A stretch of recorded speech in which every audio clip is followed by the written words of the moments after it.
Pessoal, nova pesquisa da BTG Nexo traz aqui dados ainda parecidos com o anterior, aonde o Lula tem 47% contra 44% do Flávio no segundo turno, que representa ainda um empate técnico, mas a depender da pesquisa a gente percebe um avanço do Lula no segundo turno também, não só a liderança no primeiro. Mas antes eu peço para que você se inscreva nesse canal e ative o sino, que eu vou trazer muito mais pesquisas aqui e alguns debates em torno das eleições, certo? Peço para que você mande um pix se você puder para contribuir com o canal, seja membro, hype, vamos embora. Gente, quando a gente olha aqui, são 2 pontos percentuais para mais ou para menos, essa é a margem de erro, tá? Então por isso que aqui nós vemos um empate técnico, porque o Lula varia entre 45 e 49, ou seja, se ele tem 45 e o Flávio varia para 46, o Flávio ganha. Então não tem como saber aqui quem ganharia. Mesma coisa com o Caiado, só que o Caiado ele não vai para o segundo turno, então tanto faz, ele tá empatado, né? Esses aqui tanto faz também. Veja, primeiro turno a gente tem aqui o Caiado passando em um ponto, o Renan Santos. Veja, eles ficam trocando, né, Renan Santos e Caiado, e eu trago aqui o que eu sempre venho dizendo, que o Renan Santos representa um perigo para a democracia, porque ele é um candidato aí que pode brigar por uma eleição municipal em São Paulo.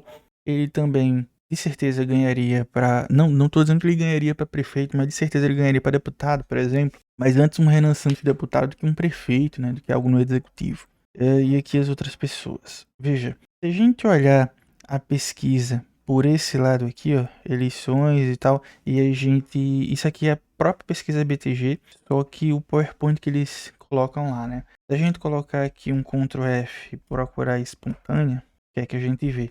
A gente vê que o Lula, ele tá em primeiro lugar, tá pontuando muito bem, tá com 38%, o Flávio com 29%, o Renan Santos, no caso, passa ele, que aqui é o mais importante pro Renan, porque assim, qual é a diferença de espontânea para estimulada? A estimulada é essa aqui, né? Que ele pergunta assim: qual é o seu candidato? Tá aqui as opções. Aí o pessoal com as opções escolhe qual é a que votaria. E esse aqui, a espontânea, é qual é o seu candidato? Apenas. Não diz qual as opções.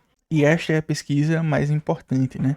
Porque ninguém vai te dar um santinho na boca da urna para dizer vote nesse cara aqui, essas são as opções. Ninguém vai fazer isso. Então a gente percebe aqui que o avanço isso aqui especificamente falando do Renan Santos, ele realmente dessa vez está crescendo bastante, né? E, repito, é uma preocupação para o futuro. Mas um problema de cada vez, né? Nosso problema maior é derrotar o Flávio. E aqui a gente pensa nesses 17% que a gente pode pegar aqui do não sabe, né? Não sabe, não respondeu. Esse branco aqui pode ser que a gente pegue uns votinhos pra cá. E por que você tá dizendo isso, Luan? Porque a gente tá pensando em uma vitória no primeiro turno. Mas é possível? Olha, eu acho que sim.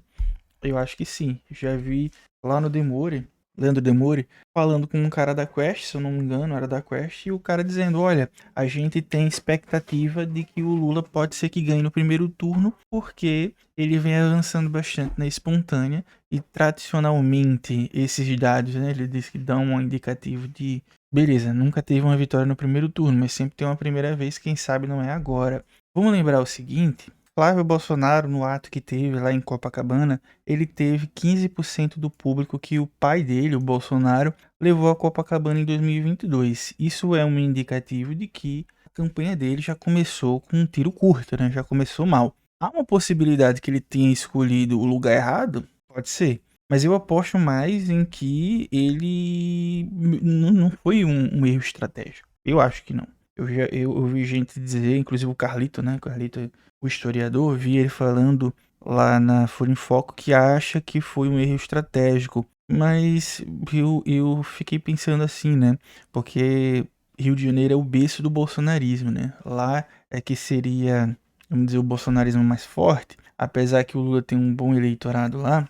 Mas uma coisa o Carlito falou que eu julguei assim e pensei, realmente, talvez ele fosse melhor em São Paulo, a depender de onde ele fosse. Certamente no sul seria mais forte. Talvez realmente, a depender do lugar, ele teria performado melhor. Mas eu imagino que o público seria reduzido ainda assim, sabe, pessoal?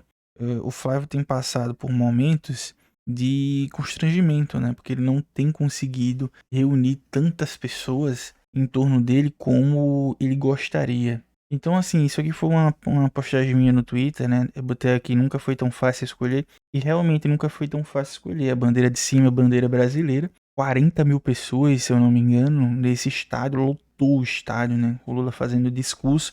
E embaixo é uma bandeira dos Estados Unidos no ato golpista do Flávio Bolsonaro. Gente, não é por acaso que o Flávio ele tem tido uma queda da força dele presencial.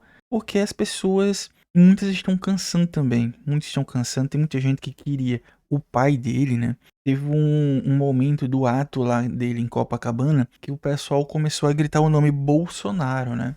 Eu sei que o nome do Flávio é Flávio Bolsonaro, mas o povo não chama o Flávio de Bolsonaro. O povo chama o pai dele de Bolsonaro. O Jair Bolsonaro, ele é conhecido pelo seu sobrenome. O Flávio não. O Flávio é conhecido como Flávio. Tanto que até o pessoal às vezes oculta o nome dele, né? De tão menor que é.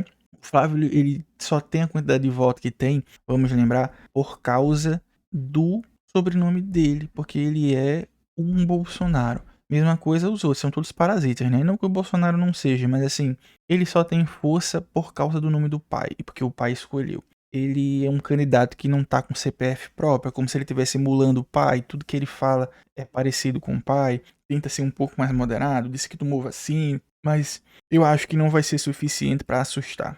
Eu acho que não. Ainda tem um vídeo, pessoal, de que estão prometendo aí que a qualquer momento pode sair um vídeo dele traindo a esposa, só que aí é aquele negócio, né? O conservador, ele é muito sacana, né? O cara, ele acha isso errado ao mesmo tempo que ele olha e o comedor, entendeu? Infelizmente a gente sabe que é assim. Então, não imagino que isso vai repercutir negativamente, a não ser que seja com um homem, o que eu imagino que não deva ser, pois algumas pessoas já disseram que viram que é uma mulher. Diz o Kim Kataguiri que foi com uma figura pública muito conhecida política, né? Não sei se é senador, etc. Mas aí a gente teria que ver qual é a repercussão que isso ia dar. O que a gente sabe é que já existe um vídeo preparado da esposa dizendo que ele fez tudo isso quando ele não era da igreja, agora está convertido. Suspeito que até se fosse com um homem, ela dizer que ele é um ex-gay, né? Então, vamos esperar aí para ver o que acontece. Mas só lembrando, qual é a sua bandeira? A minha é verde, amarelo, azul e branco. Tá? Não é essa de baixo aí não, que a gente tem que pisar nela. A gente tem que pegar esses caras aí e usar como parceiro comercial e só, né? Pra ficar batendo continência que nem esses caras fazem, não. Beleza, gente? Lembrando, fazer o L nessas eleições. Curta, compartilhe, se inscreva, ative o sino, hype esse vídeo, comente aqui, diga sua opinião, fortaleça esse canal. Tamo junto, até o próximo vídeo.